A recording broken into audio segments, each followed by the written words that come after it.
शास्त्रों में भगवान शिव की पूजा के लिए सोमवार, प्रदोष, मासिक शिवरात्रि, सावन का महीना और महाशिवरात्रि समर्पित होते हैं। हिंदू धर्म में भगवान शिव की पूजा आराधना विशेष रूप से की जाती है। भगवान शिव जल्दी प्रसन्न होने वाले देवताओं में सबसे पहले स्थान पर आते हैं। इन्हें मात्र एक लोटे जल अर्पित करने पर प्रसन्न किया जा सकता है। शास्त्रों में भगवान शिव जी की पूजा के लिए सोमवार, प्रदोष, मासिक शिवरात्रि, सावन का महीना और महाशिवरात्रि समर्पित होते हैं।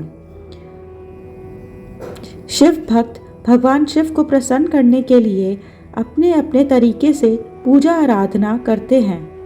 भगवान शिव की पूजा करना बहुत ही आसान और सरल मानी गई है, लेकिन क्या आपको मालूम है कि भगवान शिव को कौन कौन सी चीज़ें अर्पित नहीं करनी चाहिए? शास्त्रों में वर्जित पूजा सामग्रियों को भगवान शिव को चढ़ाने पर भगवान भोले भंडारी रुष्ट हो जाते हैं और पूजा पूरी नहीं मानी जाती। आइए जानते हैं भगवान शिव को कौन कौन सी चीज़ें नहीं चढ़ानी चाहिए। नमस्कार दोस्तों, मेरी इस वीडियो को लाइक और मेरे चैनल को सब्सक्राइब करना ना भूलें।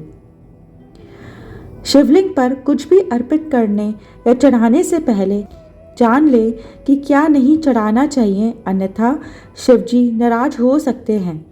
अनजाने में कहीं आप ऐसी चीज़ तो नहीं अर्पित कर रहे जिससे अशुभ फल मिल रहा हो। आइए जानते हैं कि ऐसी 9 चीज़ें जो शिवलिंग पर अर्पित नहीं की जाती हैं। शिवलिंग पर केतकी के फूल अर्पित नहीं करते हैं। इसके अलावा मंदती, केवड़ा, जूही, कुंद, शिरीष, कंद, अनार के फूल, कंदब के फूल, सेमल के फूल, सारहन के फूल, कपास के फूल, पत्रकंटक के फूल, गंभारी के फूल, बहेड़ा के फूल, तिंतड़ी के फूल, गाजर के फूल, कैथ के फूल, कोष्ठ के फूल और धव के फूल, कैनर और कमल भी नहीं अर्पित करने हैं। लाल रंग के फूल भी नहीं चढ़ाते हैं। शिवजी को केवल सफ़ेद रंग के फूल चढ़ाने चाहिए। कहा जाता है कि ब्रह्मा जी के झूठ में जब केतकी ने साथ दिया था तो भगवान भोलेनाथ नाराज हो गए थे और उन्होंने श्राप देते हुए कहा था कि उनकी पूजा में केतकी का फूल नहीं चढ़ाया जाएगा। हल्दी को माता लक्ष्मी का स्वरूप माना जाता है। हल्दी मुख्य रूप से सौंदर्य प्रसाधन में भी की जाती है, इसलिए हल्दी को शिवलिंग पर नहीं चढ़ाते हैं। लेकिन साल में सिर्फ एक बार महाशिवरात्रि के दूसरे दिन शिवजी को हल्दी चढ़ाई जाती है, जब उनका विवाह हुआ था। हल्दी स्त्रोयोचित यानी स्त्री से संबंधित वस्तु होती है और शिवलिंग को पुरुष तत्व का प्रतीक माना जाता है। कुमकुम या रोली भी शिवलिंग पर नहीं लगाया जाता है। यह विष्णु प्रिय, लक्ष्मी और सुहाग का प्रतीक है, इसलिए इसे भी अर्पित नहीं किया जाता है। तुलसी पहले वृंदा के रूप में जालंधर की पत्नी थी, जिसका शिवजी ने वध किया था। वृंदा इससे दुखी होकर बाद में तुलसी का पौधा बन गई, इसलिए भगवान शिव को उन्होंने अपने अलौकिक और दैवीय गुणों वाले तत्वों से वंचित कर दिया।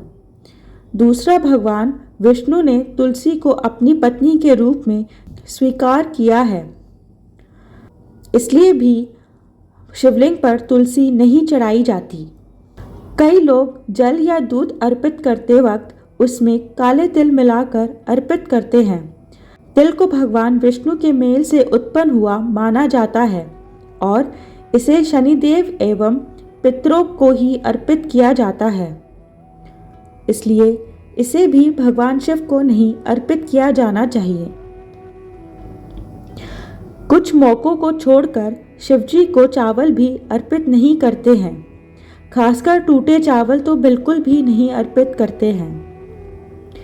शिवजी को नारियल का पानी भी अर्पित नहीं किया जाता है, क्योंकि हरियल को श्रीफल कहते हैं।